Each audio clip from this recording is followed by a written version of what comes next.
Hola amigos, en este video vamos a simular una incrustación.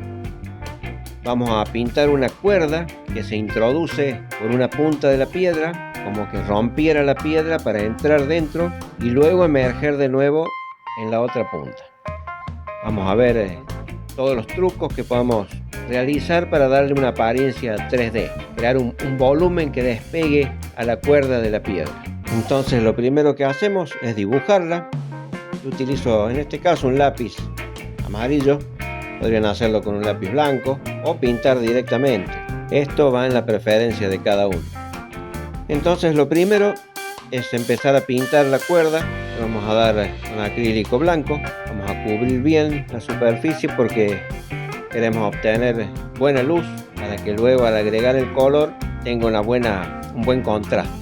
Si pintamos directamente sobre la piedra, como la piedra es oscura, nos absorbería la mayor parte del color y nosotros queremos obviamente que nuestra pintura destaque. En los trabajos de pintura 3D, a diferencia de otros estilos, necesitamos buena definición de los elementos. Es diferente de cuando pintamos, por ejemplo, un paisaje, un rostro, un animal, un vegetal. Son formas de pintura más distendidas, más relajadas, donde no necesitamos destacar tanto los elementos. En esta etapa prácticamente la única precaución sería pintar la cuerda más o menos en todos los tramos del mismo diámetro. Noten que he pintado unas curvas en la cuerda, en los extremos más pronunciadas y un poco menos en el tramo del centro. Después voy a utilizar esa curvatura para que junto con la sombra me ayude a crear el efecto 3D. Y cuando hablo de sombras, por supuesto estoy hablando de las sombras proyectadas sumada a la sombra propia de la cuerda. Bien, ha llegado el momento de dar color. Voy a trabajar en principio con color siena natural. Yo siempre trabajo con el acrílico en estado tinta. Prefiero trabajar siempre con veladuras porque me facilita mucho la tarea de dar diferentes tonos, manejar la luz, no cubrir demasiado, como podría pasar si utilizo el acrílico muy denso, muy espeso. Si es muy cubritivo, me produce una pintura plana. Como ya lo he mencionado en otros videos, no pretendo que esta manera de trabajar sea ni la única ni la mejor, simplemente es la forma en que me siento cómodo. Me gustan los resultados que se logran, por eso lo utilizo y la comparto con ustedes. Recuerden que desde el momento en que empezamos a pintar, ya tenemos que ir decidiendo de qué lado vamos a hacer venir la luz, ya que una vez que hemos establecido la dirección de la luz, todo el resto de la pintura va a tener que responder a esa fuente de luz. En cuanto a la dirección de las sombras, el refuerzo de las zonas de luz, todo va a tener que estar en relación y armonía. Bien, llegado a este punto vamos a empezar a esbozar por dónde van a ir las sombras. La curvatura que le demos a la sombra va a definir en cierta manera la curvatura que supuestamente tendría nuestra cuerda virtual. Como siempre les digo, comencemos trabajando con el acrílico en un estado de tinta, como una veladura, no demasiado oscura para que podamos después hacer correcciones y también acentuar ciertas zonas. Siempre da muy buen resultado acentuar el oscuro de la sombra en las zonas cercanas a la cuerda, es decir, desde donde la cuerda parece emerger o introducirse dentro de la piedra. Allí es donde las sombras suelen acentuarse y tienden a difuminarse a medida que se alejan del objeto que las produce. Y aquí hay un punto a tener en cuenta: las sombras no son todas iguales, dependen mucho de la fuente de luz. Entonces hay sombras que, dependiendo de la intensidad de la fuente de luz y la lejanía o cercanía, pueden variar en cuanto a su definición en los bordes. Por regla general, una fuente de luz lejana al objeto va a producir sombras más difuminadas, mientras que por el contrario, cuando la fuente de luz está cerca del objeto que produce la sombra, estas son más nítidas en sus bordes, más definidas. Y un detalle que podemos explotar en nuestro favor son las curvas de la piedra. Ahí en la orilla donde la piedra se curva, podemos pintar la sombra de nuestros objetos y aumentamos muchísimo la sensación de realismo. tridimensionalidad. Repasamos un poquito la sombra y vamos a empezar a trabajar de nuevo con la cuerda. Vamos reforzando los puntos allí donde la cuerda parece ingresar dentro de la piedra o salir de la misma, según cómo se mira. Ahora bien, si ustedes han observado alguna vez una cuerda, habrán notado que se compone de como si fueran cuerdas más pequeñas, por lo general en grupos de a 3, se retuercen sobre sí mismas y forman la cuerda definitiva. Entonces, con ayuda de un lápiz, las vamos a marcar a esas subdivisiones en cada tramo de la cuerda, y noten cómo este simple detalle contribuye a empezar a dar esa sensación de cilindro. Ya deja de ser una cinta para empezar a dar forma a lo que es realmente una cuerda. Entonces, a continuación, lo que voy a hacer es, con un poco de siena tostada, repasar esas divisiones que marqué con el lápiz, y lo voy a hacer con acrílico en estado tinta que sea fluido. Marcamos todas las subdivisiones. Eventualmente, si no quisieran tomarse el trabajo de remarcar las líneas, podrían dejarlas con lápiz, hacerlo con un poco más de presión en el lápiz para que se marquen más y dejarlas así. Pero bueno, yo soy un poco obsesivo con los detalles, así que las voy a remarcar. Bueno, esto ya está listo. Entonces ahora lo que vamos a hacer para continuar pintando es tener en cuenta las zonas en donde va a dar la luz, tanto luz como sombras. Recordemos que las sombras proyectadas son el resultado de la curvatura de nuestra cuerda. En la zona de la curva de nuestra cuerda, la luz se va a manifestar con más intensidad, en tanto que cuando la cuerda se acerca a la piedra, va perdiendo un poco de intensidad lumínica. Bien, lo que voy a hacer ahora es trabajar sobre la sombra. Del lado obvio donde se va a producir nuestra luz, estaría incidiendo desde la parte opuesta a la sombra proyectada. Entonces vamos sombreando, siempre, como digo, y no me canso de repetir, trabajemos con el acrílico diluido para que podamos ir observando y eventualmente corrigiendo si fuera necesario. Trabajar con una veladura nos permite ir viendo lo que queda debajo y podemos trabajar mucho más cómodo, viendo perfectamente dónde tenemos que intensificar el tono, y entonces de esa manera nuestro trabajo de pintura se hace mucho más flexible. En este momento me estoy manejando prácticamente con dos matices, con siena natural y siena tostada.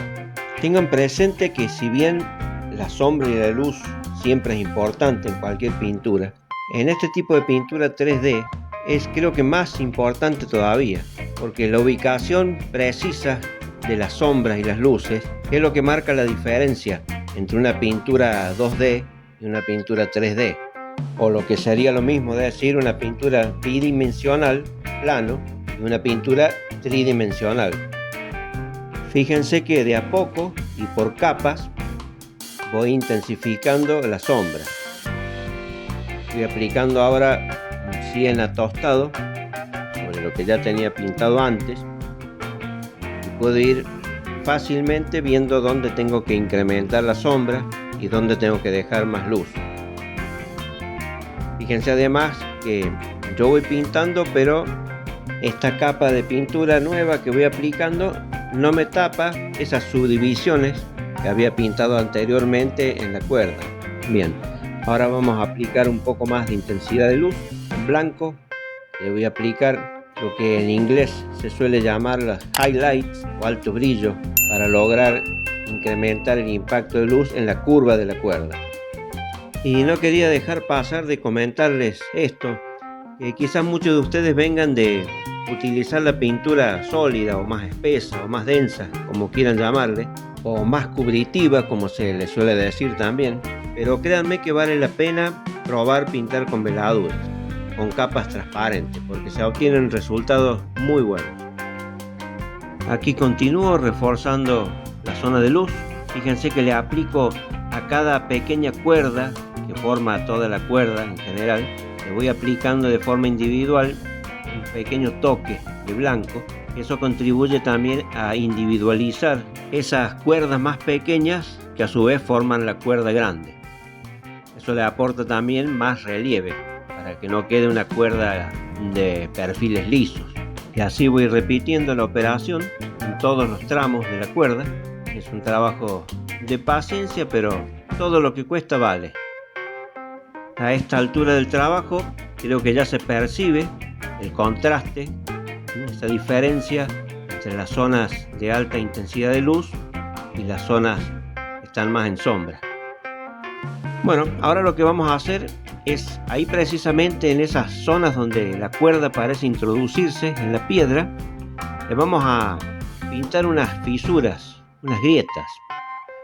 Tengo ya subido un video específicamente tratando el tema de grietas y fisuras, que les puede venir bien. Después les dejo la tarjeta o el enlace.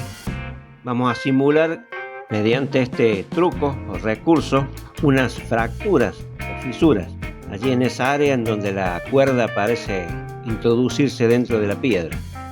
Vamos a trabajar con acrílico negro, un liner, punta fina. Es muy importante que tracemos las fisuras siempre de mayor a menor, concluyendo cada fisura en un trazo bien fino. No queda bien si terminamos el trazo de forma abrupta, queda una punta muy redondeada, muy cuadrada, porque si no, entonces esa fisura no va a ser creíble. Esos pequeños detalles, aunque no parezca, a menudo marcan la diferencia. Noten que en algunas áreas voy incrementando un poco el grosor de la fisura y también voy marcando como si pequeños bloquecitos de piedra quedaran desprendidos del resto. Y vamos a lo que sigue. Así como hicimos con las curvas en la cuerda, vamos a aplicar en el mismo sentido de dirección de la luz en los bordes de las fisuras. Vamos a aplicar blanco para indicar que ahí está pegando la luz. Aplicamos en cada bloquecito de piedra. Hacemos lo propio en el otro lado, en el otro conjunto de piedras y fisuras, y vamos a repasar con negro todas las zonas que se corresponderían con el hueco que va quedando. Es muy importante resaltar, remarcar bien estas zonas con negro, porque eso tiene mucho que ver con el resultado final. Ahora vamos a aplicar en el lado opuesto, vamos a aplicar luz en lo que serían esos pequeños bloquecitos de piedra que se supone que van a estar un poco levantados por el efecto de la cuerda que está pasando por debajo, como que la cuerda empuja hacia arriba y entonces esos bloquecitos se inclinan de un lado hacia el lado de la luz y el otro lado va a quedar un poco más en sombra. En estas áreas vamos a aplicar oscuro con negro diluido siempre trabajamos con veladura para poder tener control sobre lo que vamos pintando. Recuerden que la piedra natural cuando se moja se oscurece, que esto no nos confunda, por eso es importante dejar secar para ver realmente dónde hemos pintado, con qué intensidad, y después entonces vamos aplicando otra capa hasta lograr el grado de oscuridad que queramos. Siempre la mayor intensidad de sombra va a estar cerca del borde, ese bordecito blanco que pintamos. Ahí es justo donde va a estar la zona de mayor intensidad de sombra. Intensificamos un poco las áreas de iluminación. Siempre la mayor iluminación va a estar cerca del borde, del bloquecito de piedra, y se va degradando hacia la zona donde tenemos la piedra de color natural. Es importante hacerlo así degradado, difuminado, porque si quedan bordes bruscos no queda muy bien. Bueno, el objetivo de este video era más específicamente el tema de la cuerda, pero les animo a que miren el video que tengo subido sobre las grietas y las fisuras, porque ahí tienen todas las herramientas que van a necesitar para lograr un buen trabajo. Y bueno amigos, hasta aquí el video de hoy, espero que les haya gustado. Muchas gracias por ver este video. Si te ha gustado y sobre todo si te ha sido útil, te invito a suscribirte, darle un like, por qué no compartir con tus amigos y muy importante, comentar, porque de esa manera yo puedo saber cuáles son los problemas que necesitas resolver. Y nos vemos en el próximo video. Chao, chao.